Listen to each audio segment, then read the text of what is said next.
Hello friends. रविवार की सुबह है। कुछ अच्छा सा माहौल है। फुर्सत में कुछ पढ़ने के लिए बैठी थी, आपके साथ कुछ दिल को छू गया और आपके साथ शेयर करने का मन किया।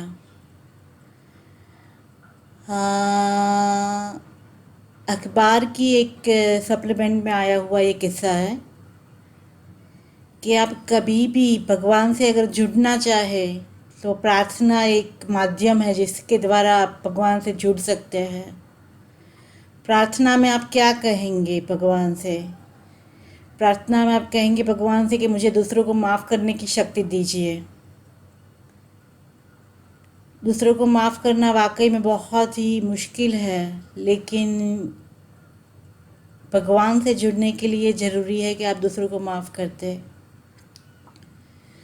इसके लिए एक उदाहरण दिया गया है जो बहुत ही अच्छा है, मैं आपके साथ शेयर करना चाहूँगी।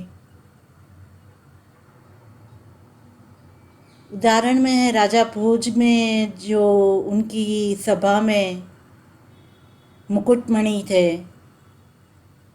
राजा भोज की सभा में जैन कवि धनपाल, उन्होंने कवित्व पे उनका बहुत ही अद्भुत प्रभुत्व रहा है, तो उन्होंने पूरा एक ग्रंथ बनाया था जिसमें उनकी सालों की मेहनत लगी हुई थी।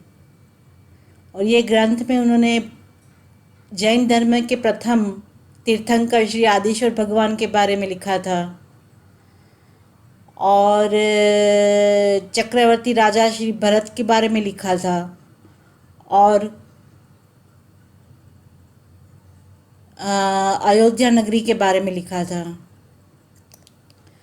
राजा भोज ने ये पढ़ा, लेकिन उन्हें कहीं ना कहीं अपना अहम बीच में आ गया और उन्होंने कहा कि अगर आप इस ग्रंथ में चक्रवर्ती राजा भरत की जगह मेरा नाम लिख देंगे, आदिश्वर भगवान की जगह मेरे इष्ट देव का नाम लिख देंगे और अयोध्या नगरी की जगह पे धारा नगरी का नाम लिख देंगे, तो मैं इसको बहुत ही प्रचार करूँगा और आप बहुत ही प्रख्यात कवि हो जाएंगे।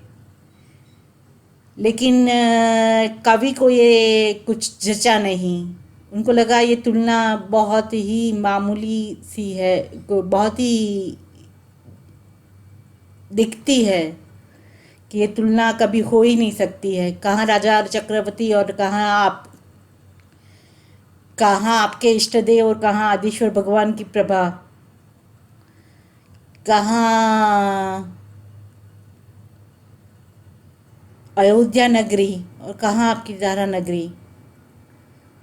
तो राजा का गुस्सा आया और उन्होंने एकमात्र प्रत जो थी ग्रंथ की वह अग्नि में जला दी।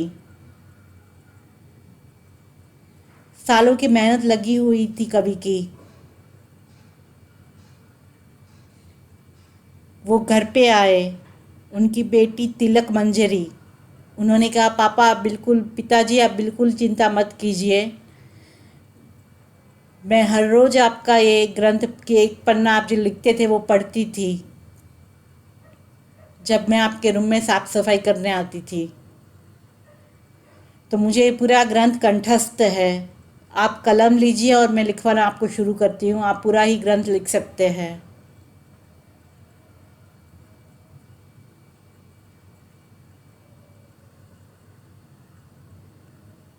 कवि ने इस तरह पूरा ग्रंथ लिखा और उसका नाम दिया तिलक मंजरी।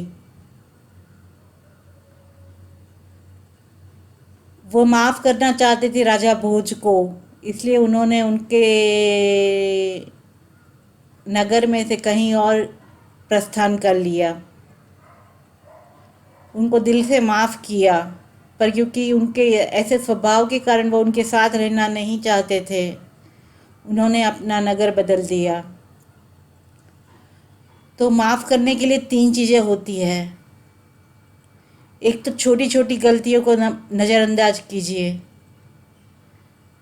दूसरा है पहली गलती को नज़रअंदाज कीजिए।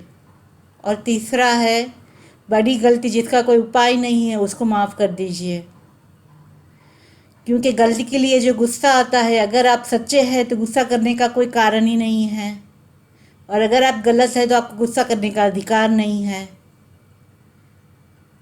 तो माफ़ कर दीजिए और भगवान से जुड़ जाइए।